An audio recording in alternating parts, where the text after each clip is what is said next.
Hi friends, welcome to next gen achievers academy. అయితే ఈరోజు అనగా నవంబర్ 27 నుంచి ఆర్ఆర్బి గ్రూప్ డి ఎగ్జామ్స్ అనేవి స్టార్ట్ అయ్యాయండి. అయితే ఈ గ్రూప్ డి ఎగ్జామ్స్ అనేవి 3 షిఫ్ట్లలో మనకి ఈరోజు జరిగింది. అయితే ఈ 3 షిఫ్ట్లలో ఏ సబ్జెక్ట్ నుంచి ఏ బిట్స్ ఇచ్చారు, దట్ మీన్స్ ఎన్ని బిట్స్ ఇచ్చారు, ఏ టాపిక్స్ నుంచి అని యావరేజ్గా ఒక రివ్యూ అనేది గురించి మాట్లాడుకుందామండి. అయితే మనకి యాక్చువల్గా మన సిలబస్లో ఉన్న సబ్జెక్ట్స్ ఏంటంటే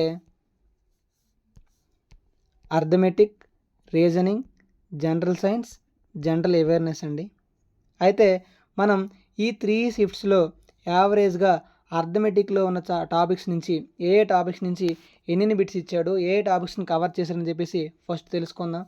ఫస్ట్ అర్థమెటిక్ గురించి మాట్లాడదాం. అయితే మనకి అర్థమెటిక్లో ఉన్నటువంటి simple interest and compound interest నుంచి యావరేజ్గా 3 షిఫ్ట్లలో కూడా 2 చొప్పున బిట్స్ వచ్చాయండి. అయితే ప్రాఫిట్ అండ్ లాస్ వీటి నుంచి కూడా 2 బిట్స్ అయితే రావడం జరిగిందండి. పార్ట్నర్షిప్ షిఫ్ట్ నుంచి కూడా 2 బిట్స్ వచ్చాయండి. అయితే నెక్స్ట్ ఎల్సిఎం హెచ్సిఎఫ్ నుంచి కూడా ఒక బిట్ రావడం జరిగిందండి. యావరేజ్గా టైమ్ అండ్ డిస్టెన్స్ అనే కాన్సెప్ట్ నుంచి ఒకటి, టైమ్ అండ్ వర్క్ నుంచి కూడా ఒక బిట్ యావరేజ్గా రావడం జరిగిందండి. మెన్సురేషన్ నుంచి మనకి ఒక 2 బిట్స్ చొప్పున అయితే రావడం జరిగింది. మెన్సురేషన్ నుంచి మనకి 2 బిట్స్ అయితే రావడం జరిగిందండి. అయితే ట్రైన్ ప్రాబ్లమ్స్ నుంచి కూడా మనకి ఒక బిట్ అనేది వచ్చిందండి. అయితే ట్రిగ్నోమెట్రీ నుంచి కూడా మనకి ఒక బిట్ అనేది వచ్చిందండి. అయితే యావరేజ్గా మనకి మ్యాథ్స్లో ఏ చాప్టర్ నుంచి ఏ బిట్స్ వచ్చాయో చూసుకున్నట్లయితే ఈ విధంగా వచ్చాయండి. అయితే మనకి షిఫ్ట్ 1 అంటే కొంతమంది రివ్యూస్ మేరకు షిఫ్ట్ 1లో వచ్చిన షిఫ్ట్ 1 అనేది మనకి ఈజీ నుంచి మోడరేట్గా రావడం జరిగిందండి. షిఫ్ట్ 2 మోడరేట్గా రావడం జరిగింది.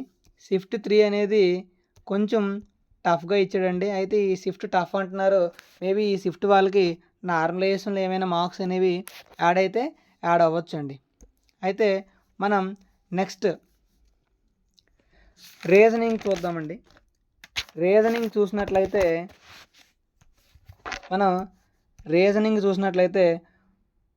సిట్టింగ్ అరేంజ్మెంట్స్ అండి.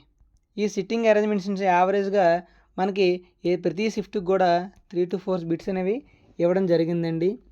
నెక్స్ట్ కోడింగ్ అండ్ డీకోడింగ్ నుంచి మనకి ఒక 3 బిట్స్ చొప్పున రావడం జరిగిందండి. నెక్స్ట్ బ్లడ్ రిలేషన్స్ నుంచి కూడా మనకి 2 బిట్ల చొప్పున ప్రతి షిఫ్ట్కి రావడం జరిగిందండి. నెక్స్ట్ డైరెక్షన్స్ నుంచి కూడా మనకి 2 బిట్స్ రావడం జరిగింది. నెక్స్ట్ సిలోయిజం నుంచి కూడా మనకి 2 బిట్స్ వచ్చాయండి. ఎనాలజీ నుంచి కూడా మనకి 2 బిట్స్ వచ్చాయి. వెన్ డయాగ్రామ్స్ నుంచి మనకి 1 బిట్ వచ్చిందండి.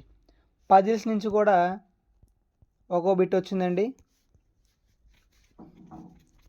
సో ఈ విధంగా మనకు చూసినట్లయితే రీజనింగ్లో 30కి మ్యాక్సిమం ప్రతి షిఫ్ట్లో కూడా 25 బిట్స్ మనం అటెంప్ట్ చేయగలిగేలా వచ్చిందంటండి ప్రతి షిఫ్ట్కి కూడా. అంటే మనకి రీజనింగ్ కొంచెం ఫోకస్ చేసినట్లయితే మనకి ఈ టాపిక్స్ నుంచి 25 మార్క్స్ మన చేతిలో ఉన్నట్టేనండి.